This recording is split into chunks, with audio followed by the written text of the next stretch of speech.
Did you know that the key to unlocking your career success lies in building 3 powerful relationships? In this video, I'm going to reveal to you why mentors, sponsors, and coaches are essential for your professional growth and show you exactly how to leverage these connections to achieve promotions, leadership roles, and bonuses, and whatever you desire in your career. Getting this insight will guarantee your long-term career success. It's been often said that women are over-mentored and under-sponsored, but there is a reason for that. These relationships and how to leverage them are completely different. And learning this insight in the difference between mentors, sponsors, and coaches will give you the information that you need so you can build strategic relationships to guarantee you get everything that you desire in your career. At a certain point in your career, it's not about how hard you work, it's about relationships. And if you're working too hard and not getting ahead, the question to answer for yourself is, what relationships do you have? So buckle up for safety, watch this information, and get the insight on these proven strategies to transform your career today. Without these 3 people, your career is on life support. 1, a mentor, 2, a coach, and 3, a sponsor. So do you know the difference between those 3 people? And if not, you're likely to feel stuck. You're likely to feel like you're going in circles. You're likely to feel like you're out here by yourself. So let's go ahead and get started. Number 1, a mentor. A mentor is someone who has been where you want to go and they will show you how to get there. A mentor should be someone that is 2 levels above where you are right now.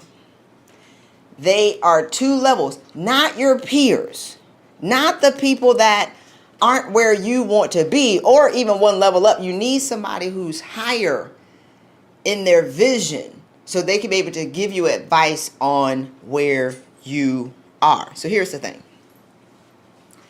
Having a mentorship network or a mentorship relationship doesn't have to be as formal as everybody thinks that it is, or as hard as it should be, or as hard as women tell me that it is of you don't have any mentors. I want you to think about, have there been people that have offered for you to go to lunch with them? I talk to women all the time who tell me that they don't have mentors, but they tell me that people have offered, but they didn't take them up on it. Is that you? Has somebody said, hey, I will show you how to get to where I am right now? You thought they were playing, or you thought they were kidding, or you thought that you didn't deserve it, or you thought that they were out of your league, or you thought. I talk to women all the time who complain that they don't have mentors, yet after digging around a little bit, I find out people have offered that and they turn them down. Is that you? Now, I talked to a couple of sisters. Y'all know I love my sisters. Who tell me about what they won't let them do and they are holding them back, and all the things that y'all know who they are, white men, they are doing to them, yet white men have asked them, hey, let's go to lunch. Hey, let's get together to go to coffee. And they be like, what they want from me? What he want? Why he want to go to coffee with me? Oh, like, hold up. Here's the key. Are y'all ready? People promote who they know, like, and trust.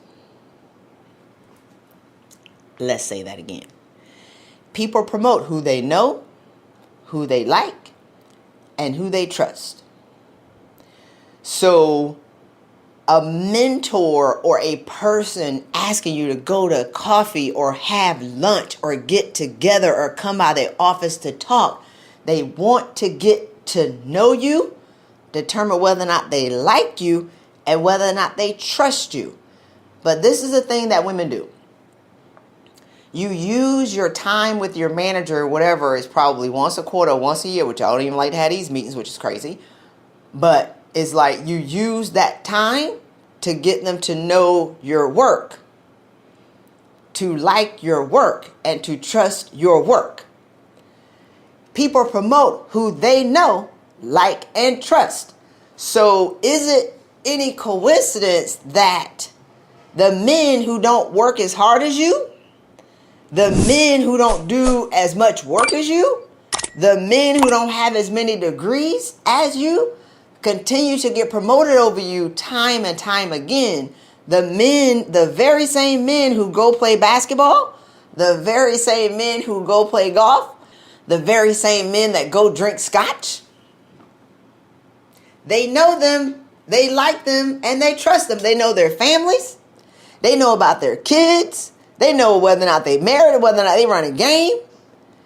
And while they're out building a relationship, you're at work.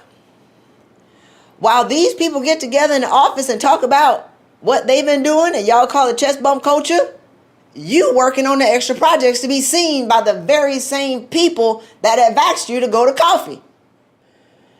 Are you self-sabotaging yourself by not understanding that a mentor, it doesn't have to be this formalized paperwork, long drawn out process. It's just really people that want to get to know you, like you, and trust you. And you have them. You have a lot of them that have asked you, and you've turned them down. So go ahead and build those relationships with a mentor, someone who's 2 levels above you, who has a different perspective of where you are right now. So in my career, I served as all 3. I was a mentor, a sponsor, and a coach, and a prolific mentee. I mentored over 90 people outside of my office. And then I also had 160 people who worked for me. But I mentored and coached and sponsored the people in my office and 90 people outside of my office. I was doing too much, y'all. I had 13 mentors. I had 13 mentors while I mentored 90 people. Here's the thing about mentors before I move on. The mentors should be people who you can call on that have different perspectives of where you want to be. I had a mentor who was in my career field. I had one that was outside of my career field. I had one that worked in like the senior or leadership level of HR, so I could understand that. I had one who worked in a promotion category, so when I had those questions. I had one who worked in the assignment field when we talk about where we're going to go, and you know, military people move every couple of years like that. I had one that would pray for me when I was cussing folk out and didn't understand why I had the people who was hating on me. I had one who was a politician who would tell me how to navigate conversations that I was just incapable of having, because Christy Rutherford is very direct. So I would call, if somebody asked me something, I don't know how to answer it. I would call him and say, how do I answer this without getting in trouble? I had mentors that would keep me out of trouble. I had mentors, 13. All of my mentors didn't look alike.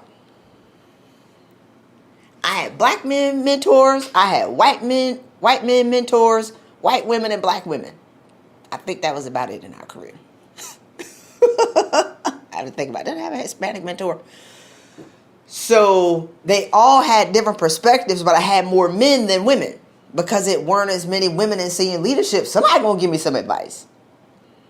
What I wish I would have done differently, because we didn't have a lot of senior women in leadership, I would have gone to community meetings where business professional women meet every month.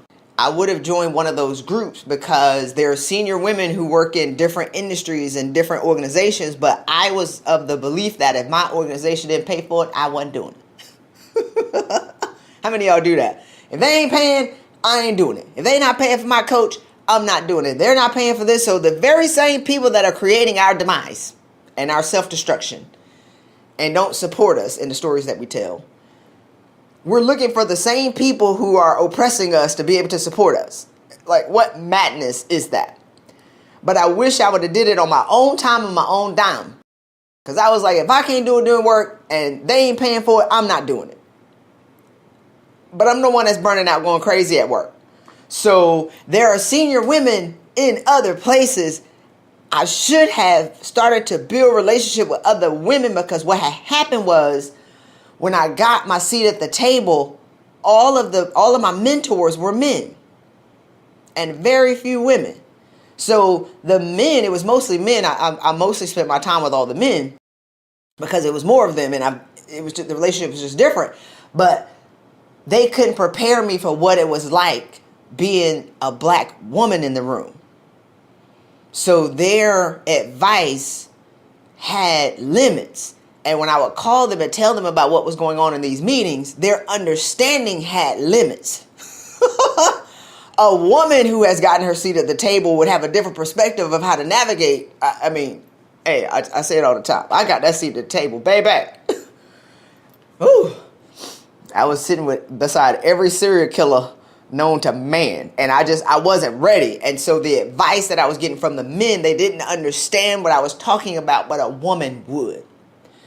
So your mentors should be in your organization, some in your direct office, and then some outside of your industry. And get people who look like you, because they're going to understand the perspective that you have when you start complaining about stuff. Men aren't going to get it. Your work sponsor coach is not going to understand. All right, mentors. Second person is a sponsor. A sponsor is someone who has power and they will use it for you. A mentor is someone who's been where you want to go. A sponsor has power and they would use it for you on your behalf. Sponsors can be known and unknown. Sponsors are people that will mention your name in rooms that you're not in. And please know, they are in rooms talking about people, not work. They're in the rooms considering who's going to be promoted, who's going to be laid off, who do we need to keep. Y'all better believe all these people talking about they being blindsided by layoffs. The people who go first are the ones who don't have a relationship. The people who go first are the ones who don't have friendships with the decision makers. Gone, pew, and then y'all complain that they're being victims when you have people who've asked you to go to coffee and you said no. What does he want from me? Sponsors are people who will be like, I think that we should add Kelly to the mix. I think that Terry would be a great director. I think that we should consider Danielle. If they don't know you, we're going to go back to it. Like you and trust you, not your work. If they don't know you, like you, because on sponsorship, this is their reputation being put on the line. If they don't know you, please. People have asked me, I'll be like this. Christy, can you mention me? You be like this. Nah, I ain't calling nobody for you because I don't know you. Ain't no way I'm putting myself out there on the line for you because that's my reputation. But if we spent enough time with people, or if they have observed us, not from doing extra stuff, but being exceptional in our job and talking to us at the Christmas party and the golf event and the picnic and the stuff that y'all don't want to do because you're too busy putting together the potluck for Black History Month, your priorities are twisted. Sponsors is solely reputation and relationship. If you don't have that, please. Now here's the strategy. On sponsorship, the senior leaders, you not only want to build relationships with them, you want to build relationships with their friends. So they all say good things about you, not just one person. And you have to be willing to understand that y'all have a lot more in common with other people than you think you do. So one of my clients a couple years ago was overworked, crazy, spending all this time in meetings. It's a standard client that I get. It's amazing. I love it. But just stressed out, doing too much. Had a young kid. One click from crazy. About to burn out. And we started working together, so we had to pull her away from checking her emails right when she woke up, going to work, coming home, doing some work, checking the emails before she went to bed. It was insane. She never stopped working. Then we started to, once we peeled her off took her off the ledge of not dying, now let's talk about getting to the next level, because she was trying to get to the senior level for 3 years and she just could not seem to break that wall. So I asked her, when you're going to meet with your boss every month, what are y'all talking about? Well, we're talking about my work. I said, you're driving that. Start asking him about his kids. If he got pictures of his kids on the wall, ask about his kids. That is a natural conversation. What are some of your favorites, your kids' cartoons? I have a kid too. Hello, ding, ding. You're starting to build relationships based on the common things. Ask about their family if they got their pictures hanging up. Ask these 3 questions. Y'all get ready. What's some of the best advice that you've gotten from your mentor? Because you better believe they've gotten advice from a mentor. What's the best advice that you can give me on how to succeed, based on some of the things that you've done to be successful? Now, here's the thing about leaders. We love to talk about ourselves. Love it, love it, love it, love it, love it, love it. Did I say love it enough? Love it, love. Hey, I can talk about myself for 3 hours. You hear me? So you're going to ask me what I think? Oh, my God. That's my love language. Let me tell you what I think.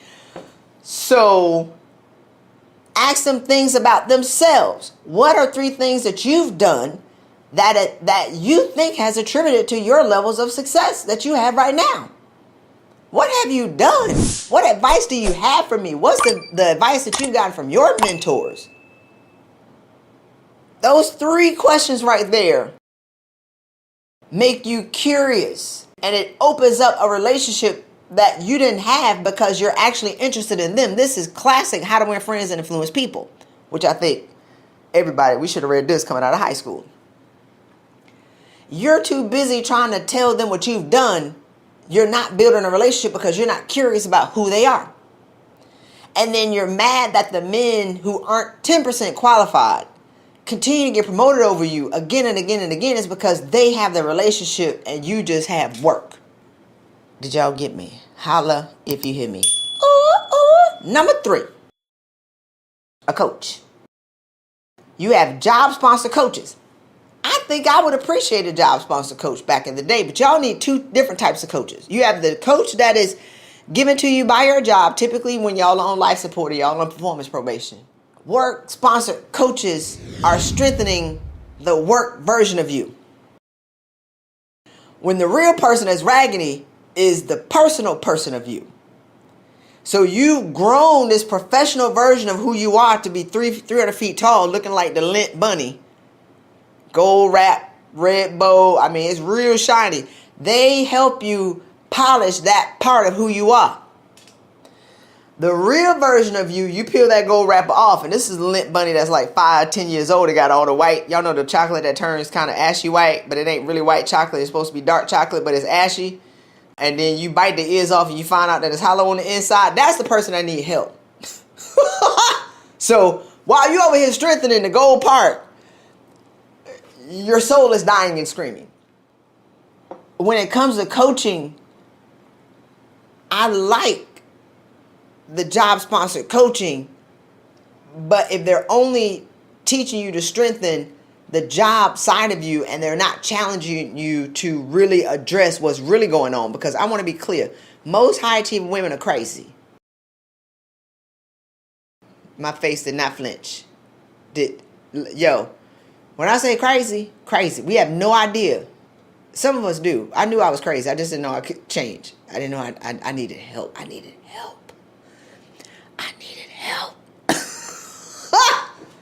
So I want y'all to start to think about, when you're doing your coaching, who's going to help you navigate you. That's a coach that you need.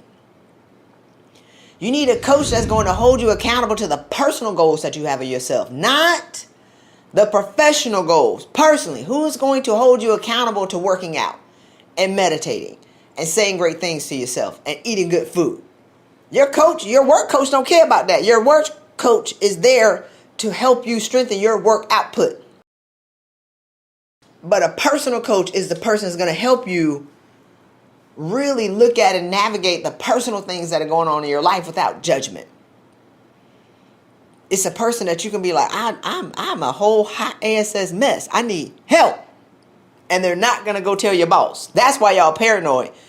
A work sponsored coach can only get so much out of you because you can only confess so much to them. You ain't going to be vulnerable to them because you know they're taking notes and they're going to report it to your boss.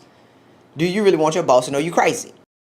So y'all have to be able to invest in yourself on that level. I had a coach, one of my Georgetown classmates, and when I started to spiral down in my career, if y'all ain't read my story, heard about it, I say it all the time. I was crazy. Finally got my seat at the table, fighting all the serial killers every day. About 18 months later, it just started to unravel. But here's the thing about my toxic boss. I had been on fire for 15 years before he came. He was the last match that I just couldn't take anymore. By the time a high achieving woman admit to ourselves that we're in trouble, we 90% dead. We ain't trying to admit it. We almost out of here. By the time we confess it to somebody else, We 95% that we in the ground. The only thing that's exposed from the ground is your pinky. Oh, you gotta be like, can somebody come pull me out? Because we are almost out of here. So I went to the first therapist and he wanted to medicate me. And I was like, but I talked for 5 minutes. You talked for 30. You trying to put me on medication. You're not solving the problem. And I'm not, like, it was so close to my job, y'all, that I can't be here. I can't let people know Christy Rutherford is in trouble because I'm Christy Rutherford, the Christy Rutherford. I'm the itch. Let's be clear. I can't let people know I'm in trouble. I had to park around the back, be paranoid. And he told me he was going to medicate me. So I cussed him out, tried to tear the hinges off the door when I left because he didn't try to help me. He wanted to medicate me. Then I went to the next lady. She would listen to me talk for an hour. I'm digging up skeletons. And then she say, okay, session's over. I'm like, hold up. Who gonna get rid of the skeleton we just dug up? I'm come back the next week, we dig up the next skeleton. Session's done. Come back the next week, we dig up the next skeleton. Ma'am, I'm dancing in the Michael Jackson Thriller video every night with these skeletons that we just dug up that I forgot about 15 years ago. When are we gonna dismantle these things? What is wrong with you? Had the third therapist. Oh, yeah. But here's the thing, the difference. And I had to learn this through experience. I had a coach at the same time. The difference between my coach and the therapist just wanted me to talk. I'm an action. I'm a doer. I'm a winner. I'm losing. But help me get up. Because this ish right here ain't working. I don't want to just come in and just talk to you and just get that off my chest and that's it. With my coach, I could not come the next week talking about the same thing that I talked about the week before. I couldn't be the same person week by week by week. So while I was in the quicksand, I think the only thing that was left was my forehead. The coach gave me the ladder and was pulling me up. The therapist was just sitting beside me in the quicksand or sitting on the land talking about what you gonna do. And I'm like, hey man, help me. I want y'all to consider if y'all are stuck in the mud and somebody has joined beside you at a picnic and they over there having a picnic eating Chick-fil-A and you still in the quicksand after 2 years, you need somebody else to hold you accountable. You need somebody to help you get up. I know what your career could look like and how much easier it could be if you just chose to do something different. And if you haven't done anything since 2020 to work on your mental and your physical health, you are in trouble. So as we move along, I want to, and what I've been doing for the past 4 years, I want to create a new conversation of what's possible for you. And I want to be able to offer some insight for you personally and professionally so you can get the money that you deserve. Within the past 14 days, 3 of my clients have gotten $376,000 in salary raises. Each one of them got over $100,000. The only thing that needs to change is you changing your mindset of what's possible for you. Get into alignment with your assignment and be the woman that God has called you to be. All right, so we're going to open the line up for questions. Y'all have any questions? All right, I have 2 questions. So my first one is about your manager, like your direct manager. Where should they be? Mentor, coach, or sponsor? Or maybe they don't fit into one of those 3 categories. And the second one I wanted you to touch on a little bit is kind of timelines, because I have had multiple mentors, coaches, and sponsors throughout my career, but they are not always consistent, right? So I kind of feel like there's a cycle, right? I've gotten what I can from this mentor, and then that relationship kind of falls off, but then I have new mentors that come into place. Is that okay? Should I kind of reach back and try to continue relationships that have been beneficial in the past, or is there kind of a life cycle for each of these roles within your career and your personal life? So the direct manager is more like, that's a mentor as well. Or that's just a person that you want to build a relationship with, because they're also going to be in the room when it comes to talking about who deserves opportunities. So when you're talking to your manager, you want to also build that personal relationship with them to talk about the football game. You want to know what they want to know and what they want to talk about and what's important to them. People have clues all over their office of what's important to them. Whether they got pictures of them fishing, or whether they have pictures of their family, or whether they got pictures of their 100 cats, or whatever it is, they're going to have signals around them of what's important to them, and they like to talk about themselves as well. So they can serve as a mentor and a sponsor. So it's the same. Now, when I talked about having a mentor 2 levels up, is because they're going to have a different perspective than what your manager would do. And a lot of the questions that you want to get from mentors aren't necessarily questions that you want to ask a direct manager. So they're somebody that's separate. They're a neutral party that's not going to have any direct correlation. So one of my mentees called me one time, freaked out. He was freaked out about something that his boss said to them. And I'm like, but that's not what he meant. He meant this. But I was 3 levels above where he was, so my perspective of leadership is completely different than what he was receiving at the junior level.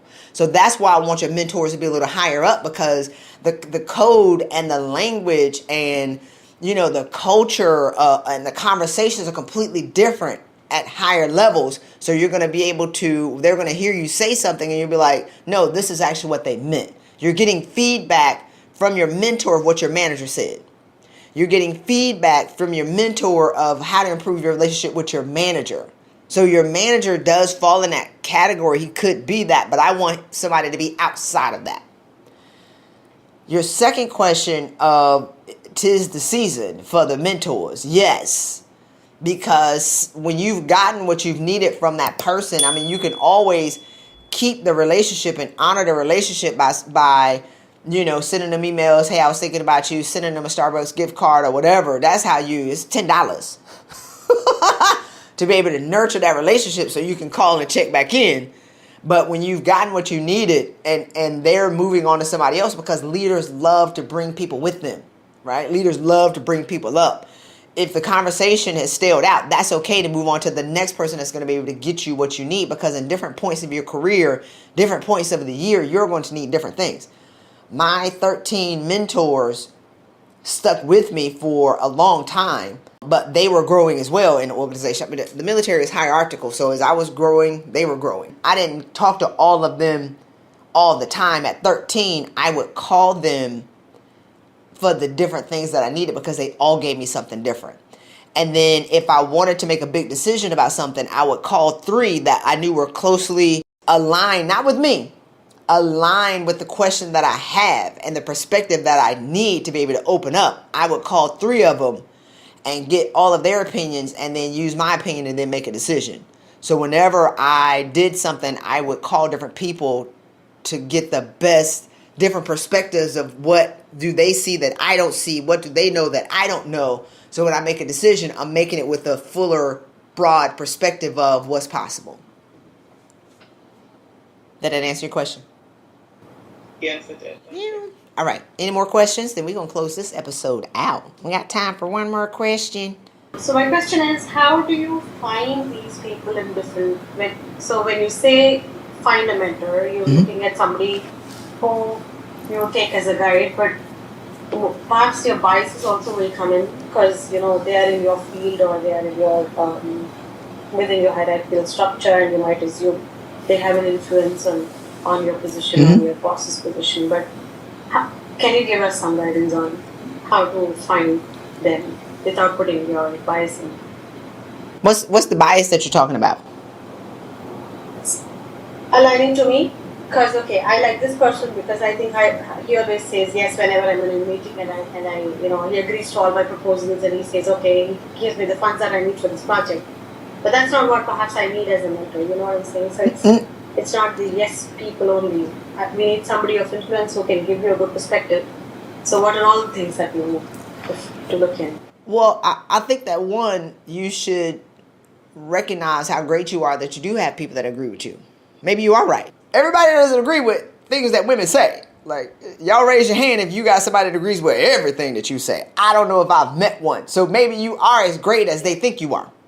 Maybe frame the conversations and the questions differently in what you're asking them. So ask them for more feedback. What can I do better? How would you have done it differently? So you're not saying, is this great? Yes, I think it's the greatest thing ever. You'd be like, what advice do you have for me? How would you have done it differently? Would you have done it differently? And if so, I'm open to the feedback. So you have to let them know that you're open to it. That's one. And so the second part, you do want them to be in your organization, but you can also find mentors that are outside of your reporting line. So how do you find them? Christmas parties, the work events, from a leadership perspective, I don't know how you build trusted relationships on Zoom. From a leadership perspective, people need to see people. It's only so far that you can go, I think, in building a relationship, because it's awkward to be like, let's get together for a virtual coffee. That was fun in 2020. Now, you got to be able to come into the office to build the relationships with people, not work harder. So it's aligning yourself with people that you have something in common with, but you want to be strategic. Who are the decision makers that are going to decide about your promotion? That's who you build a relationship with. You want to start to align with the people who have impact in your career. Otherwise, you're just talking. If they don't have impact in your career, I mean, cool. But you want to be strategic about who you're talking to. So I would start to build relationships with people who had friends. Their friends were the people who had impact on my career. Not just the people who had an impact on my career, but their friends too. And when we in the military, because we moved all the time, every 3 years, there's somebody who's in charge of saying where you go. So we write down a list on our 8 jobs. You be like, I want to go, my first choice, I want to go to DC. Second choice, I want to go to Houston. Third choice, I want to go to Miami. Fourth choice, I want to go here or there, right? Based on the jobs and the location. We find out 3 months before we move where we're going. This happens every 2 to 3 years. I started to build relationships with the people who were telling me where I would go 3 years before I had to move. I was sending cookies. I had no shame. I was making granola wherever they showed up in town, because they would visit. They called them road shows. They would come visit our area. I would go there. Hey, how are you? My name is Christy Rutherford. Then I would have my sponsors and my mentors call them. Savage. I always got my first choice. I moved 6 times. I always got my first choice because I started to build a relationship. They knew me. Wherever they went, I would call them 3 years, because I'm moving 3 years from now or 2 years from now. And I'd be like, okay, so they got 3 years in this job. I got 2 years in this job. I would call them and ask them for advice. I would call them and say, this is where I want to go. What do I need to do to get there? I would call them and say, this is my top choice. These are my job things. So I would ask them, and I really wanted their advice, but I wanted them to know me, like me, and trust me. So by the time it came to where people are going to go, 1, there's nobody better than me. Let's be clear. But 2, it's like I have built that relationship. So you're going to have names on the paper, and you're going to have somebody who likes you and somebody that you like who's also made you cookies. Game over. So you want to start building those relationships and build trusted relationships, not flaky relationships where you don't like them, they don't like you. But you want to start to bridge the gap in communications, because here's the thing about being a woman and a woman of color. What black men have in common with white men, which is typically the majority of organizations, they're both men.